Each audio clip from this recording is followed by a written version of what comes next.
বাড়ি ফিরেই আড়াল থেকে সোনা আর রূপার আসল পরিচয় জেনে চমকে গেল সূর্য।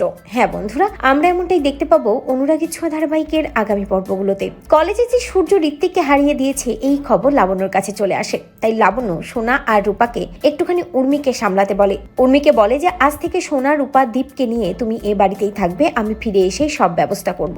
তবে তার আগে আমাকে একটাবার কলেজে যেতে হবে। লাবণ্য বেরিয়ে পড়ে এবং লাবণ্য ওই কলেজে গিয়ে হাজির হয় এবং লাবণ্য সূর্যকে কংগ্রাচুলেশন জানাই।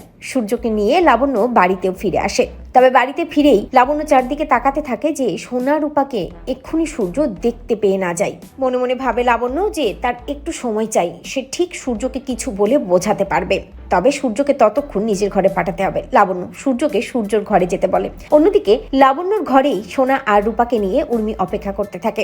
লাবণ্য নিজের ঘরে যায় এবং উর্মি লাবণ্যর কাছে জানতে চায় তারা এখন কি করবে, কিভাবে বা এই বাড়িতে থাকবে, আর দাদাই কি বা কি বলবে। লাবণ্য ভাবতে থাকে যে কোন উপায়ে সূর্যকে বোঝানো যায়, কোন উপায়ে সূর্যকে কিছু একটা বলা যায় এবং সোনা, রূপা, দীপ এদেরকে নিয়ে উর্মি এ বাড়িতেই থাকতে পারে। অন্যদিকে দেখা যায় সূর্য নিজের ঘরে গিয়ে টাওয়েল খুঁজে পায় না। টাওয়েল খুঁজে না পেয়ে সূর্য উদ্গ্রীব হয়ে যায়। সূর্য কাউকে ডাকে ঠিকই, তবে কেউই শুনতে পায় না। তাই সূর্য লাবণ্যর ঘরের দিকে যায়। সূর্য যখন লাবণ্যর ঘরের দিকে যায় তখন সূর্য শুনতে পায় যে ভেতরে দুটো বাচ্চা কথা বলছে। তবে কারা কথা বলছে সূর্যর কৌতূহল হয় জানার জন্য। তাই সূর্য দরজায় দাঁড়িয়ে দেখার চেষ্টা করে ভেতরে কারা রয়েছে। একটা সময় সূর্য দেখে ভেতরে সোনা আর রূপা দাঁড়িয়ে আছে।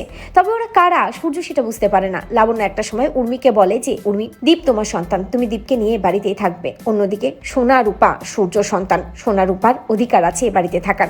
তাই ওরা যে কোনো পরিস্থিতিতেই এ বাড়িতে থাকবে, এটা আমার সিদ্ধান্ত। আমি সূর্যকে ঠিক অন্য কিছু বলবো। লাভ শুনেই চমকে যায় সূর্য। সূর্য মনে মনে ভাবে মা এসব কি বলছে, ওরা আমার সন্তান মানে মার কি মাথার সমস্যা হয়েছে, নাকি মা এসব উল্টোপাল্টা বলছে, আমি তো কিছুই বুঝতে পারছি না। ওরা আমার সন্তান কি করে হবে। সোনারূপার দিকে তাকালেই সূর্যর অনেক কিছু মনে পড়তে থাকে।